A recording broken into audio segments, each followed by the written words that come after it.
এটা কোনো সাধারণ ভর্তা নয় এ হচ্ছে অমৃত, অমৃত।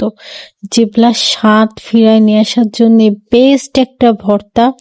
এত সাধারণ একটা ভর্তা কিন্তু এটার স্বাদ জাস্ট অস্থির আর অসাধারণ। এই ভর্তাটা যখন বানাবো না তখন বলবেন, ও এটার ভর্তা। কিন্তু বিশ্বাস করেন ভাই, এটার যে লেভেলের মজা, আপনি প্লেট চেটে পুটে আঙ্গুল চেটে ভাত খেতে পারতে হবেন। আমার মতো ভর্তা লাভার যারা আছে তাদের জন্য বেস্ট হচ্ছে এই ভর্তাটা। কি ভর্তা জানেন? টমেটো ভর্তা। সত্যিই তাই, টমেটো একটা অসাধারণ ভর্তা। এটাকে দেখানোর মতো কিছুই নাই, বাট আমি যেভাবে ভর্তাটা বানাই সেটা আপনাদের সাথে জাস্ট শেয়ার করছি। এটা দিয়ে ভাত মেখে খেতে অস্থির মজা লাগে। কিছু টমেটো গোল গোল স্লাইস করে কেটে তারপর হচ্ছে লবণ আর হলুদ মাখিয়ে তেলের উপরে ভাজতে দিয়েছি 7-8টা রসুনের কোয়া। রসুনের কোয়ার সাথে টমেটোগুলো সুন্দর সুন্দর পুরা পুরা ভাজা হয়ে যাবে। আর টমেটো ভাজার সময় টমেটো থেকে যদি এক্সট্রা কোনো পানি বের হয় অবশ্যই সেটাকে টানিয়ে নিতে হবে। একদম পুরা পুরা করে টমেটোগুলোকে ভাজতে হবে, কোনো রস রাখা যাবে না। যাই হোক, তারপর কিছু মরিচও ভেজে নিয়েছি আর সাথে নিয়েছি ধনিয়া পাতা কুচি আর হচ্ছে কাঁচা পেঁয়াজ। এবার মাখানোর পালা। মাখানোর কাছে ভর্তার অর্ধেক টেস্ট ডিপেন্ড করে। বিশ্বাস করেন, আপনি যতটা ভালোবাসা নিয়ে আদর নিয়ে আলতো করে এগুলোকে মাখাবেন তত বেশি এটার টেস্ট হবে খেতে। প্রথমে মরিচগুলোকে হালকা লবণ দিয়ে ভালো করে গুঁড়ো করে নিয়ে তারপর হচ্ছে কাঁচা পেঁয়াজ আর ধনিয়া পাতা দিয়ে চটকে মাখিয়ে নিয়েছি।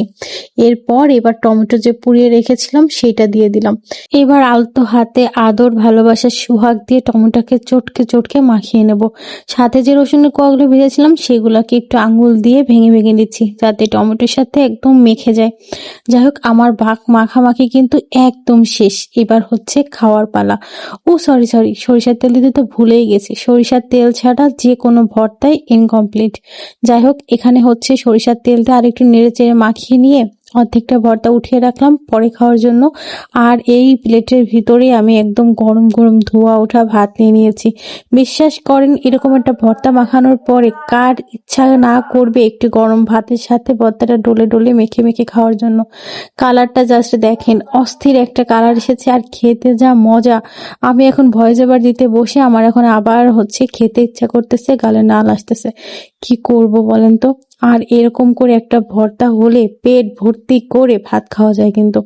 আমি তো মনে হয় কতগুলা যে ভাত খেয়েছিলাম তার হিসাব নাই। মানে গরম ভাত এদিকে মুখেও জ্বলে যাচ্ছে, কিছুই করার নাই, ঝাল ঝাল করে খেয়ে নিলাম। একদম লাস্ট পর্যন্ত প্লেট চেটে পুটে খেয়েছি।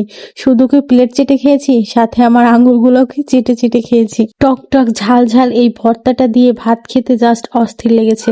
আপনাদের কেমন লাগলো ভিডিওটা দেখে অবশ্যই কমেন্ট করে যাবেন। আল্লাহ হাফেজ।